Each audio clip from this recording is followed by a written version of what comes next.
என் அன்புக்குரிய கர்த்தருடைய பிள்ளைகளே, இந்த நாளிலே உங்களோடு பேசுவது, கர்த்தருடைய வார்த்தை பகிர்ந்து கொள்வது எனக்கு அதிக சந்தோஷம். கர்த்தர் தாமே நம்மோடு கூட இருந்து நம்மை ஆசீர்வதிப்பாராக. இன்றைக்கு விசேஷித்த வாக்குத்தத்தம் யோவான் 14ஆம் அதிகாரம் 23ஆம் வசனத்திலிருந்து ஆண்டவர் நமக்கு கொடுத்திருக்கிறார். அதை வாசிக்கிறேன் பாருங்கள். யோவான் 14:23. இயேசு அவனுக்கு பிரயுத்தரமாக, ஒருவன் என்னில் அன்பாக இருந்தால், நல்லா கவனிங்க, இது என்ன தேவை? அன்பு தேவை. ஆண்டவர் மேலே நம்ம அன்பு வைக்கணும். ஆண்டவர் சொல்லியிருக்கிற வார்த்தை, ஒருவன் என்னில் அன்பாக இருந்தால் அவன் என் வசனத்தை கை கொள்ளுவான், அவனில் என் பிதா அன்பாயிருப்பார், நாங்கள் அவனிடத்தில் வந்து அவனுடைய வாசம் பண்ணுவோம். என்ன அருமையான வேத வசனம்! கர்த்தர் தேவன் நம்மோடு கூட இருக்க போகிறார். என்ன ஆச்சரியம் பாருங்கள்! நீ வேதம் வசிக்கிறது எவ்வளோ முக்கியம் என்பதை இந்த ஒரு வசனத்தில் பார்க்கலாம். எனக்கு அருமையானே, தினசரி எவ்வளவு வாசிக்க முடியுமோ, அதாவது எவ்வளவு சாப்பிட முடியுமோ அந்த மாதிரி சாப்பிடணுமா. ஆகாரம் சாப்பிட்றது போல் வேத வசனத்தை கருத்தாய் வாசிக்கணும். அந்த வசனங்கள் மூலமாக உங்கள் கர்த்தர் உங்களோடு பேசுவார், முகமுகமாக பேசுவார், உங்களுடைய தேவைகளை அருளி செய்வார். கர்த்தரை தேடின ஒரு பெண்ணை குறித்து லூக்கா சுவிசேஷம் 10ஆம் அதிகாரம் 42ஆம் வசனத்தில் வாசிக்கிறோம். லூக்கா 10:42 ஆண்டவர் சொல்லுகிறார் பாருங்க, தேவையானது ஒன்றே. மரியாள், அதாவது மார்த்தாள், மரியாள், லாசரு 3 பேர் சேர்ந்த குடும்பம். அப்பா அம்மாவை பற்றி சொல்லியில்லை, ஆனால் இவங்களை 3 பேரை பற்றி தான் வாசிக்கிறோம். அதில் மரியாளை பற்றி ஆண்டவர் சொல்லுகிறார், தேவையானது ஒன்றே. நல்லா கவனிங்க. 1008 காரியத்தை யோசித்து கவலைப்பட்டு அது செயலை இது பண்ணலாமா, அந்த இதுக்கு போகலாமா, அங்கே போகலாமான்னு குழப்பாதீங்க. ஒரே ஒரு காரியம், மரியாள் தன்னை விட்டு எடுபடாத நல்ல பங்கை தெரிந்து கொண்டாள். அது என்ன? அது அந்த நல்ல பங்கு 39ஆம் வசனத்தில் அதே அதிகாரத்தில் வாசிங்க. அவளுக்கு மரியாள் எனப்பட்ட ஒரு சகோதரி இருந்தாள். அவள் இயேசுவின் பாதத்தருகே உட்கார்ந்து அவருடைய வசனத்தை கேட்டு கொண்டிருந்தாள். அவளுக்கு வந்த உடனே ஆண்டவர்கிட்ட என்ன பேசுகிறாரு, என்ன சொல்கிறாரு கேட்குறது தான் அவளுடைய வாஞ்சை. அப்படியாக அவள் கேட்டுக்கொண்டிருந்ததுனால ஆண்டவர் சொல்லுகிற நல்ல பங்கை தெரிந்து கொண்டாள். ஆண்டவர் எவ்வளோ ஆசீர்வாதத்தை கொடுத்துருக்காரு பாருங்கள். எனக்கு அருமையானவளே, அப்படிப்பட்ட ஆசீர்வாதத்தை நம்ம பெற்றுக்கொண்டாமா என்று சற்று யோசித்து பாருங்கள். லூக்கா சுவிசேஷம் 10ஆம் அதிகாரம் 39 என்ன வாசிக்கிறோம்? வசனத்தை கேட்டுக்கொண்டிருந்தாள், ஆண்டவரை பற்றி கொண்டிருந்தாள். ஆண்டவரை பற்றி கொண்டிருந்ததுனால அவளுக்கு அவளுடைய வாழ்க்கையில் பெரிய ஆசீர்வாதத்தை கொடுக்குறார். அநேக நேரத்தில் கஷ்டம், துன்பம் தாங்க முடியல, என்ன செய்வது, யார்கிட்ட போகிறது என்று தவிக்கிறோம் அல்லவா? ஒரே ஒரு இடம், ஆண்டவருடைய பரிசுத்த பாதப்படியில். இன்றைக்கு உங்களுக்கு அற்புதம் வேணுமா? உங்களுடைய வாழ்க்கையில் ஆசீர்வாதம் வேணுமா?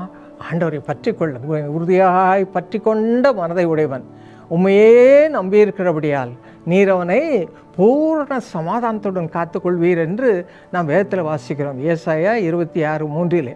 எனக்கு அருமையான தேவனுடைய பிள்ளைகளே, இந்த வார்த்தையின்படி பாருங்கள், அவரோடு உங்களோடு கூட ஆண்டவர் வசிக்க விரும்புகிறார், தங்க விரும்புகிறார். தேவாதி தேவன், கர்த்தராகிய தேவன், சர்வ உலகத்தை படைத்த இரட்சகர் உங்களுக்குள்ளே உங்களோடு கூட உங்கள் வீட்டில் வந்து தங்க விரும்புகிறார். எங்களுடைய வீட்டில் நாங்கள் அதிகாலையில் 6 மணிக்கு பாருங்க கரெக்டாக பயபக்தியோடு குடும்பமாக தேடினதுனால சின்ன பிள்ளைகளை கொண்டிருந்தோம். அப்போ கூட நாங்கள் தேடினோம். இன்றைக்கு எங்களுடைய பிள்ளைகளெல்லாம் கர்த்தருடைய வார்த்தையை பேசுகிறாங்க. எவ்வளோ சந்தோஷம்! அதே ஆசீர்வாதம் உங்களுக்கு கர்த்தர் கொடுக்க போகிறார். முழங்கால் படிட்டு கேட்குறீங்களா? உங்களுடைய பிள்ளைகளை ஒப்படைங்க, உங்களுடைய குடும்பத்தை ஒப்படைங்களே, ஆண்டவரத்தில் கேளுங்க. ஆண்டவர் உங்களை ஆசீர்வாதத்தால் நிரப்புவா. ஜெபிப்போமா? எங்கள் அருமை தகப்பனே, உங்களுடைய பிள்ளைகளுக்காக கண்ணீரோடு ஜெபிக்கிறோம்ப்பா.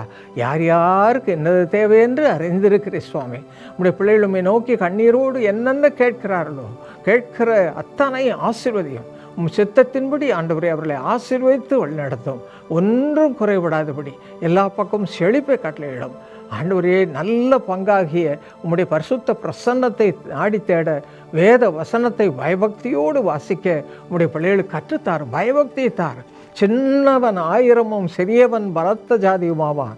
கர்த்தராகிய நான் ஏற்ற காலத்தில் இதை தீவிரமாக நடப்பிப்பேன் என்று சொன்னபடி சின்ன பிள்ளைகளை, எங்கள் வீட்டு பிள்ளைகளெல்லாம் ஆசீர்வதியும். ஆண்டவரே, உம்முடைய அறிவினால் நிரப்பும். தொடர்ந்து உம்முடைய பிள்ளைகளை ஆசீர்வதித்து வழிநடத்தும். ஒவ்வொருவரையும் ஆசீர்வதியும். இயேசுவின் நாமத்தில் பிதாவே, ආමෙන්. යේසුස් කැඳවයි සේවයේ කොටස්කරුවෙකු වීමට අවස්ථාවක්. ඔබගේ දරුවාගේ අනාගතය දෙවිදුන් තුළ ආශිර්වාද ලැබීමට ඔබත් කැමතිද? එසේනම් අදම ඔබත් අපගේ තරුණ කොටස්කාර සැලැස්ම සඳහා අප හා එක්වන්න. ඒ සඳහා අවශ්‍ය පෝරමය පුරවා අපගේ කාර්යාලය වෙත ගෙනවිත් බාර දෙන්න. ඔබ උදෙසා යාක්ෂා කිරීමට ආචාර්ය පෝල් දිනකරන් ඇතුළු පවුලේ සැම බලා සිටී. අදම ඔබගේ දරුවා තරුණ කොටස්කාර සැලැස්ම සඳහා ඇතුළත් කරන්න. වැඩි විස්තර சந்தகா අපගේ பிரதான காரியாலயம் விமசන්න. இயேசு அழைக்கிறார் ஊழியத்தின் பங்காளராவதற்கு ஓர் அரிய வாய்ப்பு. உங்கள் பிள்ளைகளின் எதிர்காலம் தேவ திட்டத்தின் கீழ் ஆசீர்வாதமடைய நீங்களும் விருப்பமா? அப்படியாயின் இன்றே எங்களோடு இளம் பங்காளர் திட்டத்தில் இணைந்து கொள்ளுங்கள். அதற்கு தேவையான பூரண படிவத்தை நிரப்பி எங்கள் காரியாலயத்தில் கையெழுயுங்கள். உங்களுக்காக ஜெபம் செய்வதற்கு டாக்டர் போல் தினகரன் மற்றும் குடும்பத்தினர் ஆயத்தமாய் உள்ளனர். இன்றே உங்கள் பிள்ளைகளை இளம் பங்காளர் திட்டத்தில் இணையுங்கள். மேலதிக தகவல்களுக்கு எங்கள் காரியாலயத்திற்கு தொடர்பு கொள்ளுங்கள். Join in this heavenly plan today. Sow in it and be blessed by God as you bless the broken hearts of millions with the life-giving word of Christ through this ministry.